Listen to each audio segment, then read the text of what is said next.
Buen día tengan ustedes, señoras y señores, bienvenidos al Ateneo Jovellanos y muchas gracias por conectar hoy con nosotros para escuchar a don Pablo Rodríguez Medina hablarnos de María Josefa Canellada, dentro del ciclo Recuperación de relevantes personajes asturianos olvidados, que es el que les estamos ofreciendo. Muchas gracias, don Pablo, por acompañarnos hoy. La pironesa María Josefa Canellada Llavona fue una destacada romanista, dialectóloga, folclorista y narradora del pasado siglo. Doctora en filología románica, especialista en dialectología y fonética. Vivió una de las etapas más brillantes de la Facultad de Letras de la Universidad de Madrid, con profesores como Pedro Salinas, Zubiri, Lapesa, Américo Castro o Menéndez Pidal. Fue miembro de la Real Academia Española de la Lengua y de la Lengua Asturiana. Lamentablemente es una gran figura desconocida, pero para acercarnos a ella nos acompaña hoy el entreguín don Pablo Rodríguez Medina, escritor en castellano y asturiano, licenciado en Filología Hispánica y especialista en la asturiana.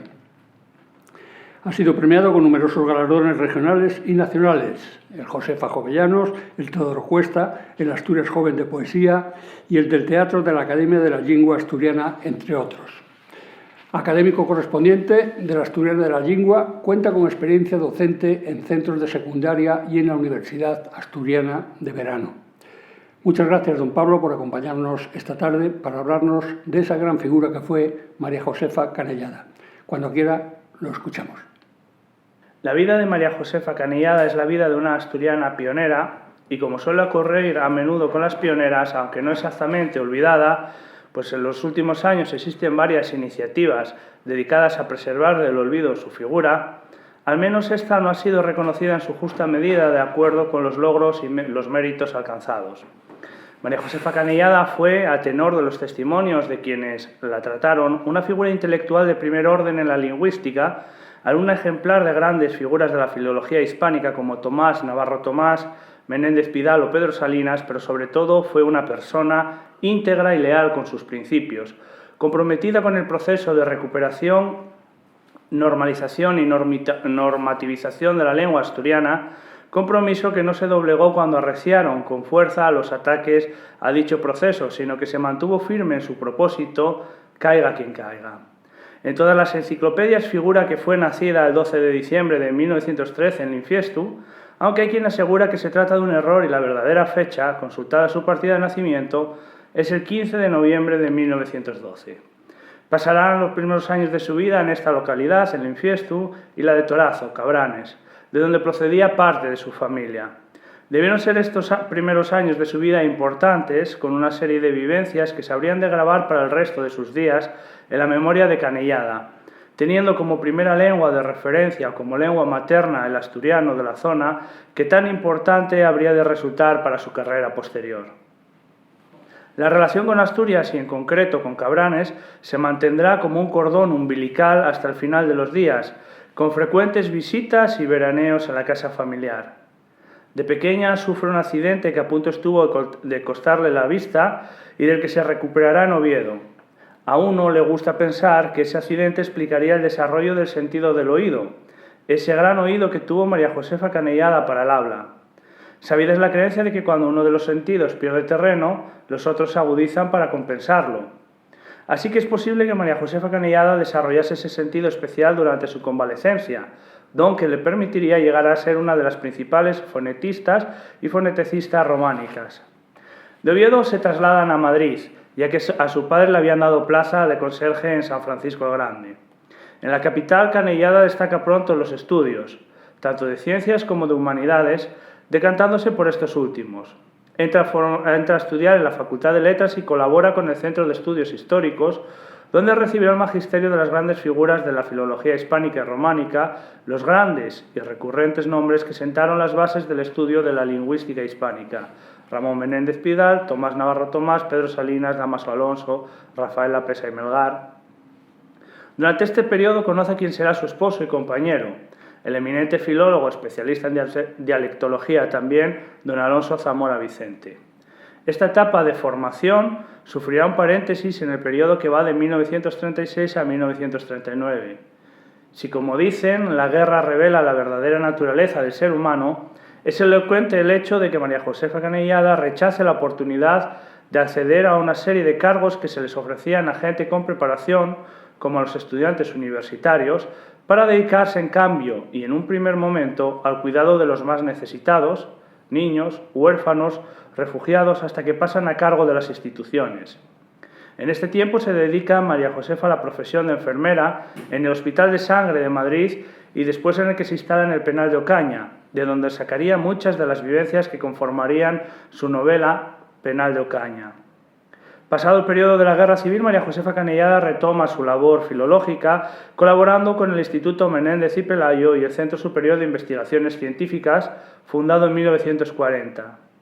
Se licencia en el año 1942 y su labor investigadora como estudiante culminará con la redacción y lectura de su tesis doctoral El bable de Cabranes, de 1943, bajo la dirección del poeta y filólogo Dámaso Alonso. La obra tiene muchos méritos, el primero de ellos haber sido realizada con rigor y con unos medios mínimos. Alonso Zamora Vicente detalla cómo construyeron el quimógrafo, el aparato con el que registraban el habla con globos infantiles de propaganda. Se cuenta como anécdota que fue llevada al cuartelillo de la Guardia Civil de Oviedo cuando la vieron registrando y entrevistando con dicho aparato a los parroquianos de los pueblos de Asturias. En aquel cuartelillo tuvo que pasar una noche entera dando explicaciones de quién era y qué hacía. La obra El bable de Cabranes tiene además el mérito de haber sido la primera de este tipo que se realizaba con la descripción minuciosa y detallada del habla de una zona rural de Asturias, recogiendo no solo los datos filológicos, sino muchos otros que tenían que ver con los modos de vida tradicionales de la gente, los aperos de labranza, los cuentos tradicionales, modismos, dichos, siguiendo la corriente filológica de estudio conocida como Palabras y Cosas, importada de Alemania. La obra de María Josefa Canellada se publicará como anexo de la Revista de Filología Española en el año 1944 y se reeditará en 1996 por la Academia de la Lengua Asturiana. En ella podemos ver, junto al trabajo filológico riguroso de María Josefa Canellada, el acompañamiento de los dibujos realizados por la autora, con exquisita fidelidad de los distintos elementos que conforman la cultura material. La obra de María Josefa Canellada se convierte en una punta de lanza que abre el camino para numerosas monografías posteriores que durante los años 1950-1960 se centrarán en el estudio de las distintas modalidades del asturiano. Aunque pudiera ser este uno de los motivos que contribuyó a configurar el prejuicio de los 1000 bables que se hablan en Asturias, María Josefa Canellada nunca perdió de vista el bosque del que formaban parte aquellos árboles, el sistema lingüístico común al que pertenecían todos, la lengua asturiana. En ese mismo año, como una corriente paralela a su labor investigadora, María Josefa Canellada inicia su obra de creación con los cuentos para niños, Suca y el oso, y El tío Tanón, la tía Tana y la historia de Tanín. Cuentos para niños escritos seguramente desde la niña que fue María Josefa Canellada y que nunca dejaría de ser. Cuentos que tienen mucho que ver con aquella infancia en Asturias. La vida en contacto con la naturaleza, las travesuras infantiles y la inserción de coplas tradicionales son algunas de las pistas que contribuyen a conformar esta hipótesis. Hay en su labor creativa, también en buena parte de su labor como investigadora, esa voluntad de dejar constancia de sí, de incorporar el testimonio vital. Se incorpora María Josefa Canellada a la vida universitaria como investigadora en la Universidad de Coimbra, donde estudia, junto con Armando Lacerda, el comportamiento vocálico en español y portugués, trabajo aún de referencia por el enfoque comparativista y el rigor, denominador común en toda la obra de la piloñesa. En 1946, María Josefa Canellada se casa con Alonso Zamora Vicente. En esta nueva etapa de su vida, María Josefa Canellada debe conciliar la vida familiar con la profesional. No podemos decir que el matrimonio y la vida familiar la anuló por completo en el campo de su trabajo, pero sí indudablemente se vio mermada su producción investigadora y creativa, sobre todo a la sombra de otro gran investigador del que dijo, bromeando en alguna ocasión, que la había tenido por secretaria personal a lo largo de su vida, trabajo que había desempeñado con mucho gusto. La vida de María Josefa Canellada comienza ahora un periplo enriquecedor por las universidades de Hispanoamérica y de España, donde acude cuando es requerido su marido. Esto le permitirá entrar en contacto con nuevas corrientes estéticas y de pensamiento, como por ejemplo durante su estancia en Argentina, donde permanece entre los años 1948 y 1952, mientras Alonso Zamora Vicente dirige el Instituto de Filología de la Universidad de Buenos Aires. Allí, por ejemplo, se supone que entra en contacto con la corriente del existencialismo. Recordemos que muchos de los libros y lecturas no pasaban la censura de la dictadura franquista y que ella conciliará con sus creencias cristianas y se manifiestan en la influencia de la novela penal de Ocaña.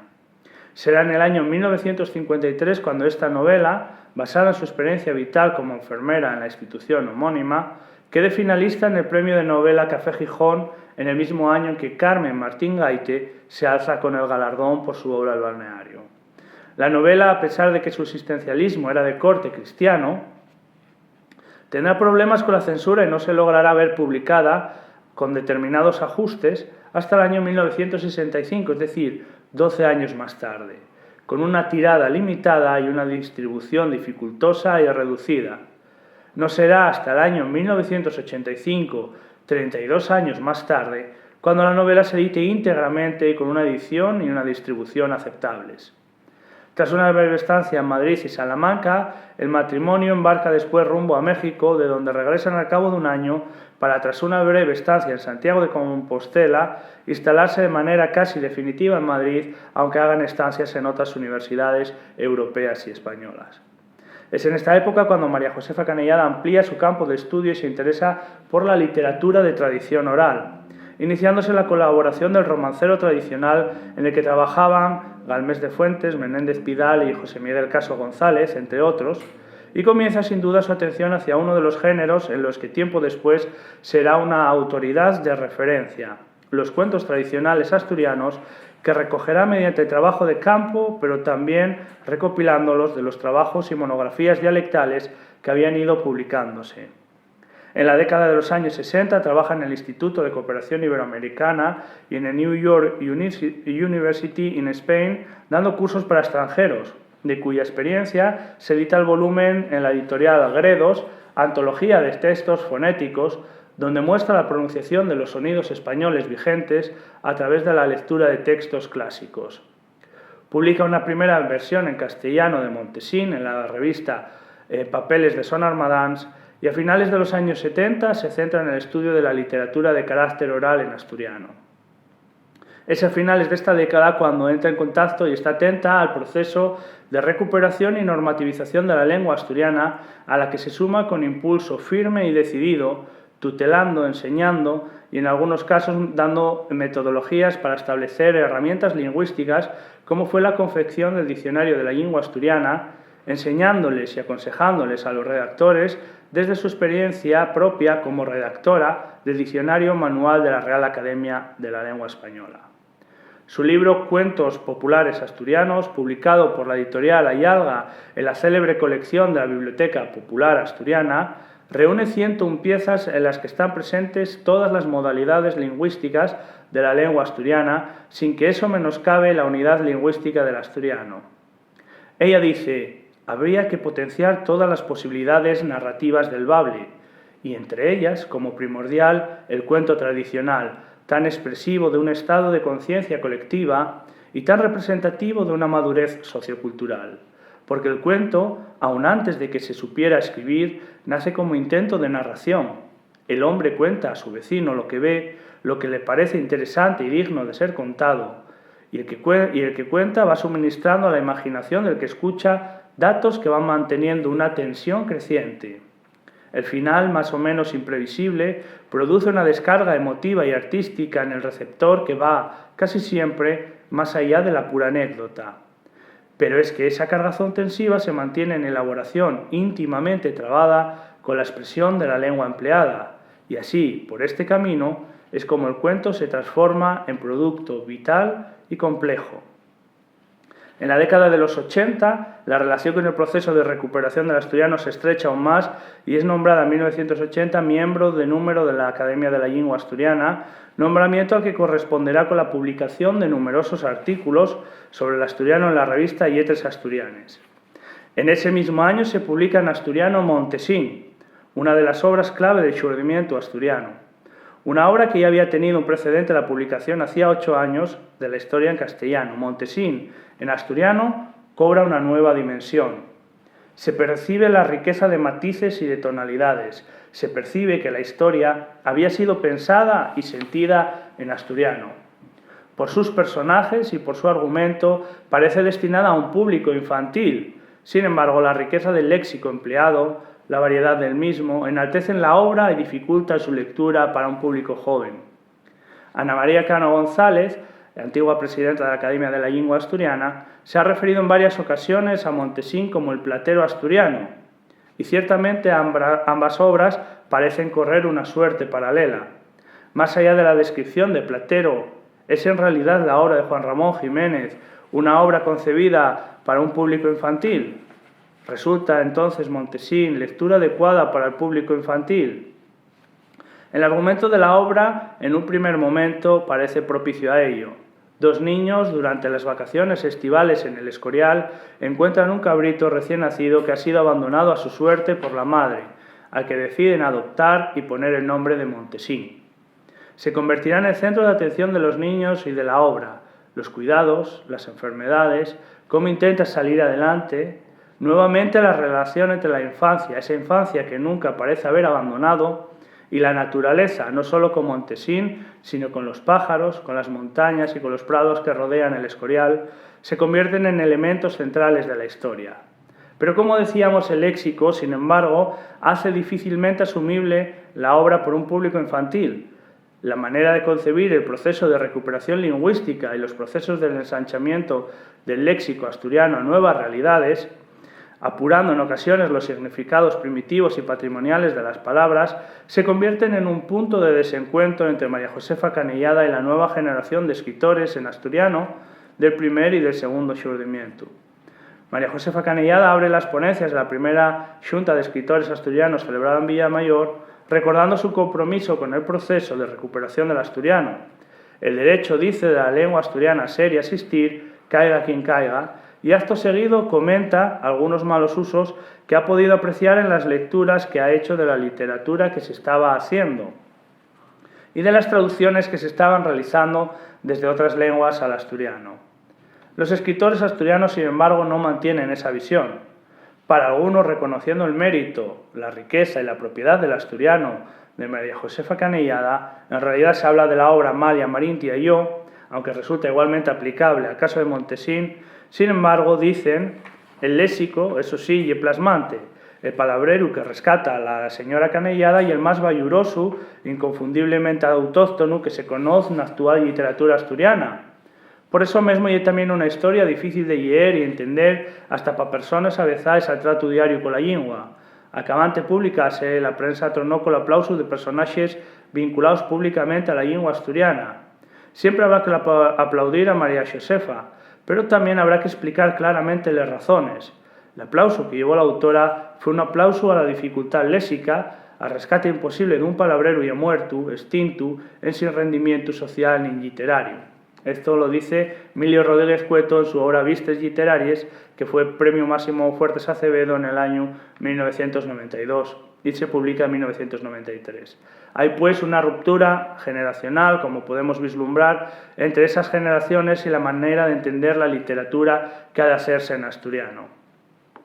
Durante esta época, María Josefa Canellada sigue en su incansable labor de estudio de la literatura tradicional. Por una parte, sigue recuperando numerosas creencias, leyendas y materiales, y por el otro lado inicia el estudio del refranero junto con la profesora Berta Pallarés, con la que edita un refranero español-danés con las equivalencias en español. De esta época se cuenta otra de las anécdotas de María Josefa Canellada, y es que mientras recopilaba materiales orales en el oriente de Asturias, tuvo noticia de que una mujer sabía muchos cuentos. Fue a entrevistarla y, avanzada la entrevista, la mujer le confiesa que todos los cuentos que sabe los ha aprendido de un libro. Intrigada, María Josefa Canellada le pide que se lo enseñe y la mujer vuelve con el libro que había editado María Josefa Canellada en 1978. A finales de los 80 y principios de los 90 se suceden ya los homenajes a toda una vida dedicada al estudio y a la filología.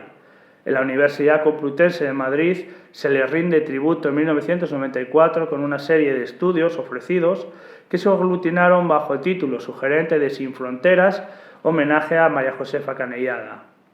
El 4 de agosto de 1994, el Consejo de Gobierno de Asturias acuerda otorgarle la medalla de plata de Asturias, y según reza el BOPA del 1 de septiembre de ese mismo año, 1994, se tiene en cuenta su reconocida trayectoria profesional en el mundo de las letras, contribuyendo a la promoción, divulgación y conocimiento de la lengua asturiana.